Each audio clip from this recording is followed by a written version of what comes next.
nejlepší půjčku ti dá jen banka, která tě dlouho zná.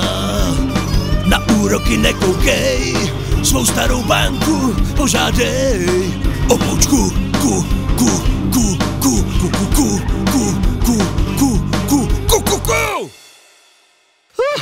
To je strašný, co člověk musí udělat proto, aby prodal půjčku. Hrůza! No, a to jenom kvůli nějakému testu. Zasněte. Dobrá, možná jsme o něco dražší, ale zase máme kvalitu. Co to je? Chromované přepážky, křišťálové lustry, plyšová zvířátka. No a za to si určitě rádi přeplatíte. Pardon, teda chtěl jsem říct připlatíte, co? Nebo ne? Co? Ne? No dobře, tak si jděte pro tu nejlevnější půjčku k Airbank, když vám ta naše luxusní péče nevyhovuje. A já tady taky vůbec nemusím bejt.